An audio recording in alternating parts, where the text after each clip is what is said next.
थाने से शिवसेना उबाटा गुट के नेता व पूर्व सांसद राजन विचारे ने मनपा चुनाव में उम्मीदवारी फॉर्म को लेकर अपनी तीखी प्रतिक्रिया व्यक्त करते हुए सत्ताधारी सरकार पर तीखा आरोप लगाया। इस दौरान विचारे ने शिंदे गुट पर भी निशाना साधा। विचारे ने आरोप लगाया कि कई उम्मीदवारों के फॉर्म जानबूझकर अवैध कर दिए हैं, चाहे वो किसी भी पार्टी के हो। गौर से सुने आखिर क्या कुछ कहना है राजन विचारे का।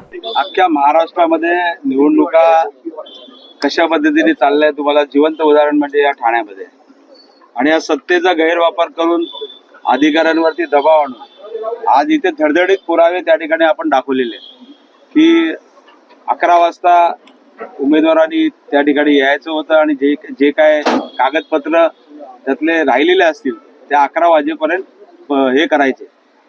11 वाजता 1:30 वाजता डिस्प्ले त्या ठिकाणी लावला गेला आणि 1:30 वाजता डिस्प्ले लावल्यानंतर मला वाटतं बाकीच्या आपल्या उमेदवारांना माहीत पडल्यानंतर त्यांनी ते पुरावे दाखवण्याचा प्रयत्न केला, परंतु इथे जाणून बुजून त्या ठिकाणी कित्येक पत्रकामध्ये दिसत होतं की तिथे उमेदवाराची सही नाही, ब्लँक आहे, तारीख नाही आणि असं असताना ते त्या ठिकाणी ती बाब लक्षात न घेता आणि परंतु हे दुसऱ्या उमेदवाराला तिकडे बाद केलं जातं।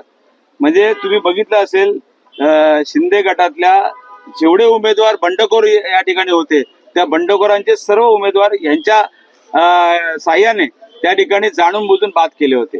आणि काही ठिकाणी तुम्ही बघितलं असेल मनसेचे असतील किंवा आमचे शिवसेना उद्धव बाळासाहेब ठाकरे गटाचे असतील, या ठिकाणी जाणून बुजून ते फॉर्म कशा तऱ्हेने बाद होतील असं या दृष्टिकोनातून त्यांनी काम केलेलं आहे। आणि या संदर्भामध्ये मला वाटतं आम्हाला वाटत नाही की न्याय मिळणार नाही, परंतु आम्हाला रस्त्यावर उतरून त्यासाठी न्याय मागायला लागेल।